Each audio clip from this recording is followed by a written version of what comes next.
대화를 진전시켜 나가야 합니다.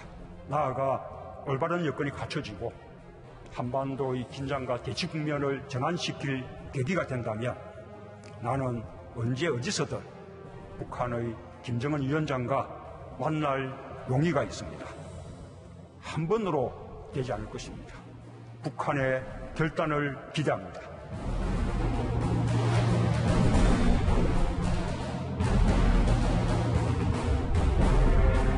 이산가족 상봉을 위한 남북 적십자 회담과 군사 분계선상 적대 행위 중지를 위한 남북 군사 당국 회담을 북한에 제안하였습니다.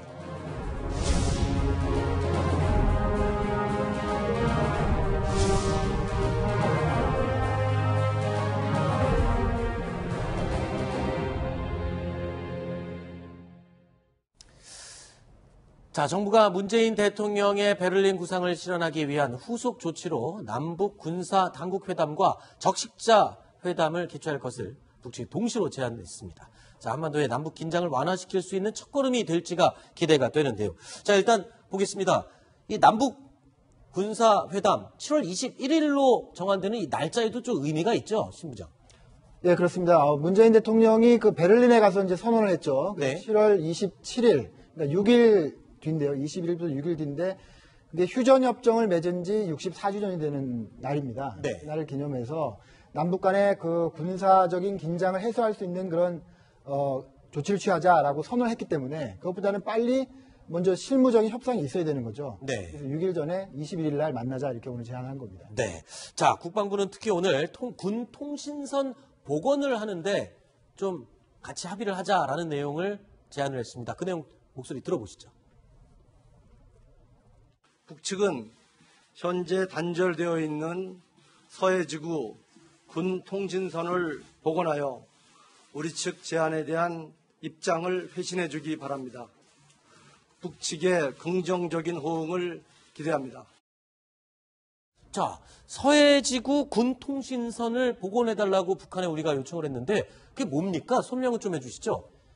네, 군 통신선이 이제 서해지구에 새 회선이 있고 동해지구에 새 회선이 있었어요. 네. 그러니까 쉽게 말하면 남북한 군 당국 간의 하트라인입니다. 네. 이게 한반도 평화에 굉장히 중요한 통신선이에요. 예를 들어서 북한에서 포탄 한 발을 오발을 했어요. 그래서 좀 위험하게 날아왔습니다. 그때 전화해서 야, 우리 이거 실수다. 네. 이거 저 도발 아니니까 이해해라. 뭐 이렇게 하면서 그동안 평화를 유지하는 그런 역할을 해왔는데 네. 그러다 보니까 남북 간의 사이가 안 좋으면 제일 먼저 하는 게 통신선 끊는 거죠. 아하. 전화 안 하는 거죠. 우리 네. 애인 사이에도 그러잖아요. 틀어지면 전화 안 받아. 그리고 전화번호 지워버리고 그러잖아요. 네. 그런 겁니다. 그래서 여러 차례 연결이 됐다 떨어졌다 하다가 결국은 개성공단이 폐쇄될 때 중단이 됐고요. 네. 서해는. 동해지구는 2011년에 불이 나서 네. 지금 물리적으로 망가진 그런 상태입니다. 지금 그래서 양측 군 사이에 지금 방법이 없어서 네. 뭔가 말할 게 있을 때는 판문점에서 마이크를 대고 얘기한다는 겁니다. 야야 들어라 북한 들어라 이렇게 한다는 거예요. 그 정도로 남북 간 군 당국 간에 대화가 단절된 그런 상황이죠. 네. 그걸 연결하자는 겁니다. 주로 북한이 먼저 다 단절을 한 경우군요. 그렇습니다. 주로 북한이 도발하고 우리가 대응을 하죠. 네. 그러면 북한이 또 트집을 잡으면서 네. 여러 가지 조치를 내놓는 과정에 있습니다. 네. 전화하지 말자라고 네. 늘 북한이 먼저 단절을 그렇게 해왔죠. 자, 그러면 이렇게 해서 통신선이 연결이 되고 남북 군사회담이 된다 그러면 주요 논의되는 의제가 뭡니까? 가장 중요한 거 한두 가지만 소개를 해주시죠. 남북한 간에 지금 군사적으로 굉장히 긴장되어 있기 때문에 서로 할 말들이 많이 있습니다. 북한은 네. 우리한테 대북 전단 뿌리지 말고 대북 방송하지 말라 이렇게 얘기를 하고 싶겠죠. 그게 제일 지금 다급한 거겠죠? 그렇습니다. 또 우리도 할 말이 많지 않습니까? 왜 자꾸 드론 날려보내느냐? 네. 그리고 2015년 8월 같은 목함지뢰 사건 이제 하지 마라. 네. 라는 여러 가지 요구사항을 또 얘기할 수 있는 겁니다. 네.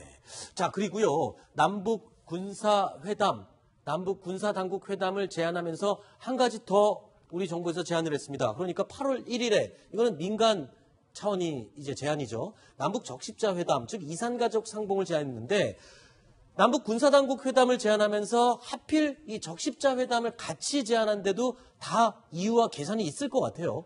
그렇습니다. 문재인 대통령이 인도적인 그 교류를 하자고 얘기를 했고 네.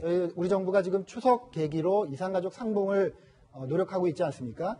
이산가족 상봉을 하려면 그 시간이 많이 걸립니다. 여러 가지 실무적인 절차가 있기 때문에 그래서 빨리 실무 접촉을 시작해야 되는 것이죠. 그래서 8월 1일 날 만나자 이렇게 했는데 좀 정치적인 의미로 본다면 어쨌든 이산가족 상봉 더 이상 돌아가시기 전에 만나게 해드리자라는 명분이 있는 그런 사업이죠. 그래서 제일 쉽게 얘기할 수 있는 그런 사업이기 때문에 오늘 카드를 꺼낸 것으로 이렇게 보입니다. 네. 자, 그런데 제일 중요한 건 북한의 반응입니다. 이제 공은 북한으로 넘어가는 거 아닙니까? 북한의 반응만 이제 우리가 기다리는 게 남은 것 같은데 노동신문에서요. 베를린 구상이 나온 다음에 지난 15일에 노동신문을 통해서 이렇게 반응을 보였어요. 첫 반응을 보였는데 그렇게 혹독하게 비판을 하지도 않고 약간 비판을 한 걸 보면 뭔가 좀 마음이 있는 거 아닌가 이런 해석도 가능할 것 같거든요. 그게 이제 우리 남쪽의 좀 희망적인 해석인 것 같습니다. 네. 뭐 이렇게 나쁜 말을 안 쓰고 점잖게 얘기했다 이래서 북한이 좀 마음이 있는 거 아니야 이렇게 해석을 하는 것 같은데 네. 시청자 여러분도 아시겠지만 벌써 북한은 굉장히 남북 대화가 되려면 정치적인 문제가 해결돼야 된다고 여러 차례 얘기를 했습니다. 그 중에 하나가 남북 군사훈련의 축소 또는 중단이고요. 지금 노동신문에도 나왔지만 탈북자들의 송환 이런 정치적인 문제를 이미 선결 조건으로 내세웠기 때문에 그거가 뒤로 후퇴하지는 어려울 것이다. 네. 그래서 그 상황이 이렇게 녹록지는 않을 겁니다. 정부가 원하는 대로 네. 대화가 쉽게 이루어지진 않을 것으로 이렇게 보고 있습니다.